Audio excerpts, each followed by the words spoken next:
Bon, Tony, en attendant que le sprint français retrouve un entraîneur national, un sélectionneur national, c'est vous le patron? Oui, oui, ouais, du sprint. Donc oui, je gère cette partie, on va dire, provisoire, temporaire, intérimaire, je ne sais pas comment on peut l'appeler, mais en tout cas cette partie de réorganisation du sprint français. Donc mes missions principales, c'est d'être entraîneur au pôle à Saint-Quentin. Et forcément, on a des échéances qui arrivent, les championnats d'Europe dès la semaine prochaine, puis la Coupe du Monde de Konya en Turquie.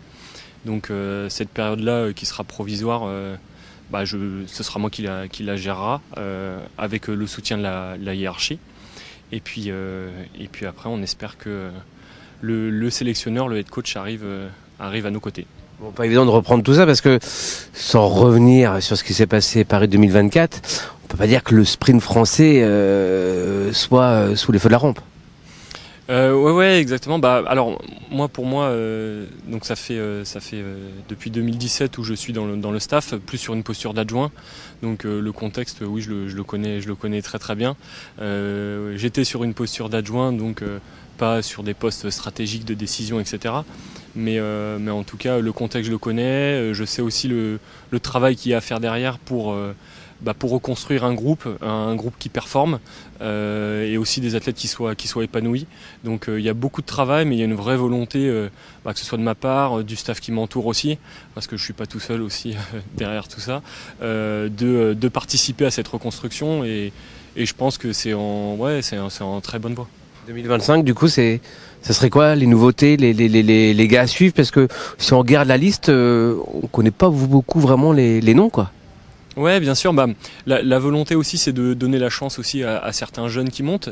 Je prends l'exemple de Étienne Olivero, en plus récent champion de France du kilomètre, oui, à l'Oudéac. Des athlètes jeunes qu'on voit déjà depuis 2 ans avec nous, comme Marie-Louisa Drodet, qui a pu avoir l'expérience aussi de cette qualification olympique sur des épreuves parfois individuelles mais surtout en équipe, et qu'il a la possibilité aussi de s'exprimer. Des athlètes forcément pour certaines étaient championnes du monde, Marie-Divine Kwame, Mathilde Gros, et puis voilà, chez les garçons, un Timmy Gillion qui je le souhaite va s'exprimer aussi, Tom Derache. Oui, le retour de Tom Derache. Le retour de Tom Derache, on en discutait la dernière fois, ça fait je crois 14 mois qu'il a pas concouru sous le maillot France. Il était en pôle France, mais du fait de la qualif olympique, des échéances importantes qu'il y a eu, oui, il n'a pas porté ce maillot France depuis assez longtemps, donc qui est très motivé aussi. Et du coup, moi j'ai hâte en tout cas de voir ces athlètes-là dans une dynamique nouvelle s'exprimer dès la semaine prochaine sur les championnats d'Europe. Une équipe un peu remaniée pour ces championnats d'Europe. L'objectif, c'est de faire monter ces jeunes, ce que tu disais. Ouais, remanier, oui, enfin une équipe dans tous les cas où on a eu la volonté de construire un vrai groupe pour qu'ils puissent performer. Donc voilà, pour la vitesse par équipe, 5 des garçons sont dans le groupe. La sélection n'est pas encore arrêtée pour cette vitesse par équipe. Nous, notre volonté, c'est de créer un groupe, une dynamique de travail qui crée de l'émulation, qui leur permette de performer. Donc voilà, peut-être une composition d'équipe un peu nouvelle.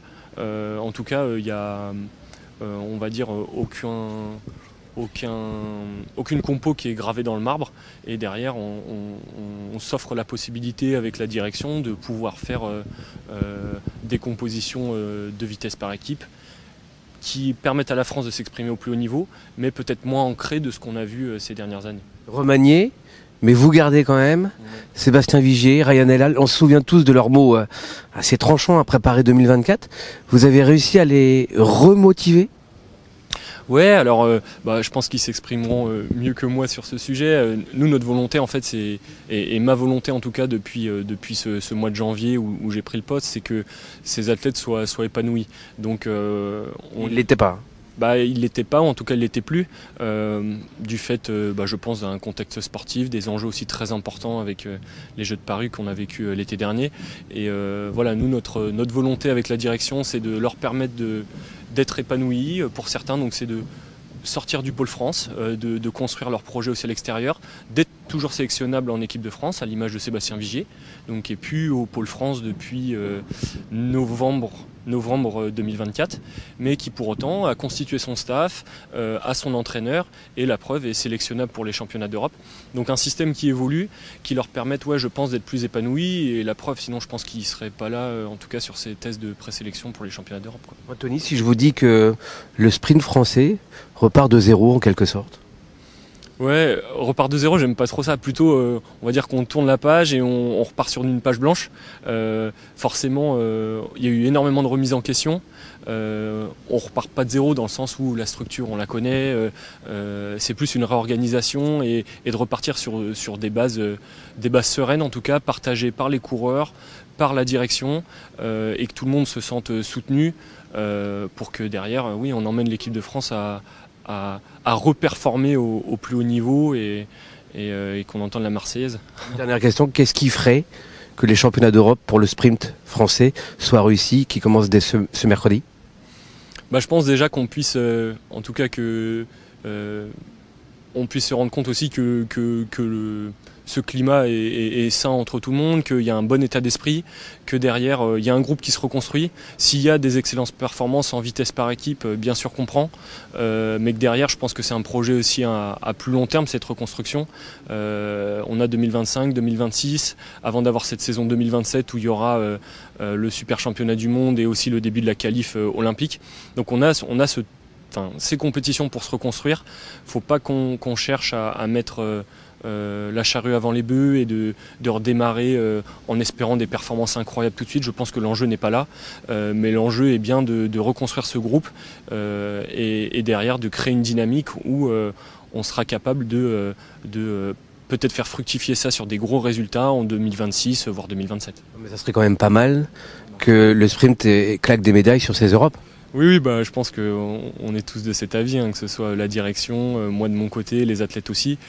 S'ils sont là, qui se préparent autant, qui sont aussi performants avec moi à l'entraînement, c'est que il y a cette volonté de performer. Après, on verra, on se situe sur l'échiquier international parce qu'au final, depuis les Jeux Olympiques, il y a plus de grosses compétitions aussi. On est sur un championnat d'Europe, selon aussi les stratégies des autres nations, de faire tourner leur équipe ou pas. Cet après-jeu, en fait, peut être compliqué aussi pour les autres nations. Donc en tout cas, s'il y a des perches à saisir et des opportunités, je pense qu'ils seront là pour les saisir. Ouais, conclusion, c'est le premier grand test en fait. Ouais, premier grand test. C'est comme je disais tout à l'heure, je veux pas mettre une pression particulière sur ces championnats, dans le sens où les athlètes l'ont préparé. On est dans un climat serein. On a envie de performer et que derrière. La suite logique, c'est d'avoir les les meilleurs résultats possibles, mais que derrière, pour moi, il n'y aura pas d'éléments qui nous diront là, on a complètement contre-performé ou pas, quoi. Ça sera pas quelque chose de rédhibitoire s'il y a des résultats, on va dire peut-être pas de médaille sur certaines épreuves phares. C'est pas très grave si ce process de reconstruction est vraiment mis en place, quoi. Merci beaucoup.